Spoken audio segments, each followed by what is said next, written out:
Welcome to OWAD Day. I'm Sophie, a pilot into the universe of Chinese. Let's continue unpacking some zigzaggy characters. And this one, compared with yesterday's ji, is similar looking and similar sounding as well.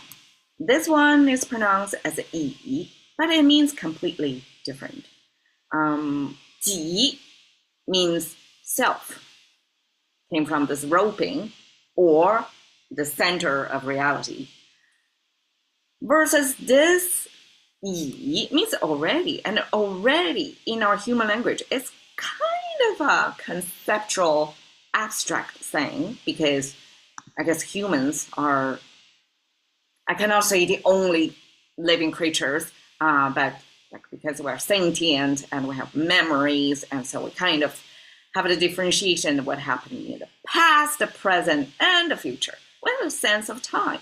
So yi is our marker of time, of something in the past.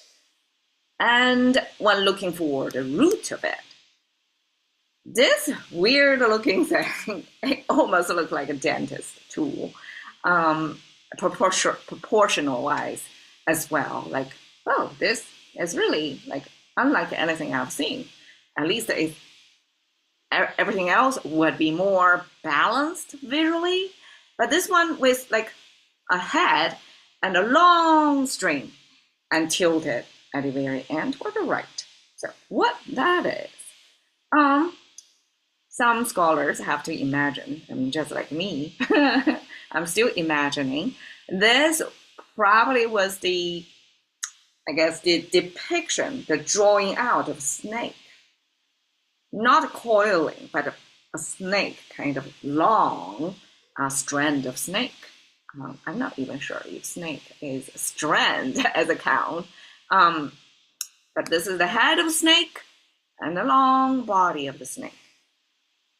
And you can see the contemporary looks quite different. We do here have the long tail, even have a little upward tilt, just like the other zigzaggy characters. But what is this opening? Well, it turned out it's arbitrary language differentiators. Sometimes we add things, sometimes we remove things, sometimes we flip things around to make it easier for later language users. Because we have an almost exactly looking thing in another character that I'm going to show you tomorrow. To differentiate the two, this one that came from, it's kind of like the sibling of the other one, born from the same origin, the snake-looking thing. And eventually it took on a whole new identity. That's about time marker already. And somebody have to differentiate it by chopping off this part. So it used to be this enclosed box that kind of simulating the snake head. And of course, this is not proportional to how originally the snake was, long body, tail, small head. But the components are there, right? This is supposed to be the head. And then this part is arbitrarily removed to differentiate from the other character we're going to meet.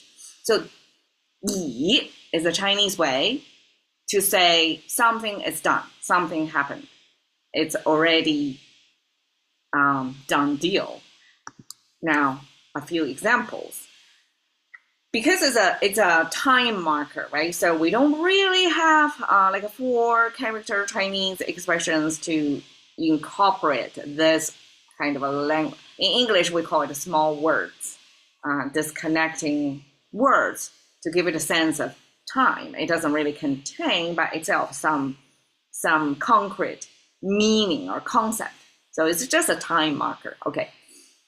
Here the example is yi jing jing. Oh, okay. I guess a few years ago, maybe last year or so, we talked about what a jing is. This is the warp, and this is the weft.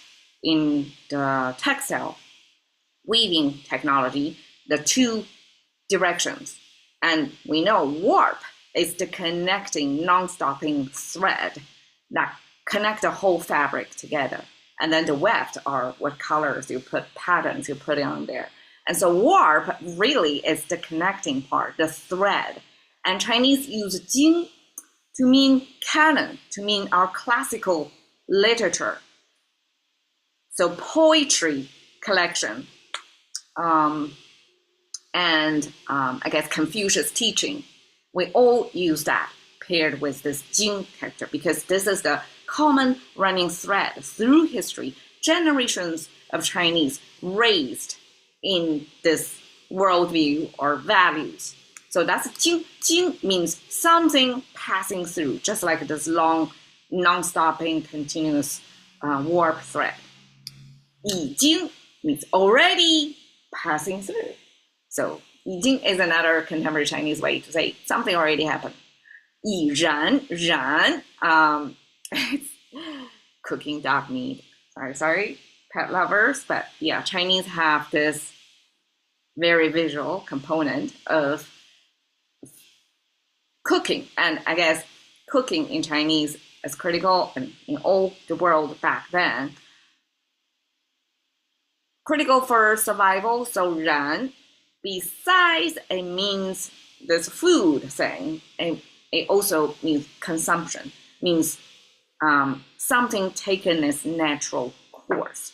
So yi ran, already taken its natural course. It's almost like another way to say already the thread passing through, right?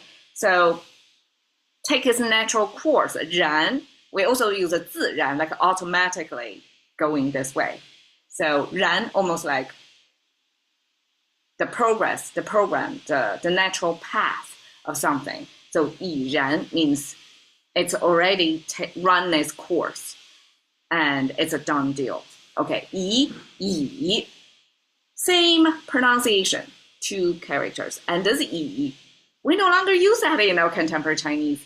And if we see this character, we know it's a classical Chinese because classical Chinese doesn't have punctuation. We actually imported punctuation, the idea of punctuation, and then kind of localize and make a Chinese version of punctuation. So this Chinese character used to be serving as a punctuation, like a period. And in Chinese version of punctuation, a period is a circle with a hollowed middle, like a little bubble. So yi means it's already and full stop. So this is even, I guess, the tone. It's almost like telling people to realize something is already done. You can do nothing to change the past. So the only rational thing to do is to let go. Things already passed. Things already run its course. Things done, period. So just let it be. So here, yi, I think I use this sign to mean something is done deal. So it's like thumbs up, it's finished, it's done. It's a positive energy, actually, if you want it. Yi, thank you for your time. See you another day.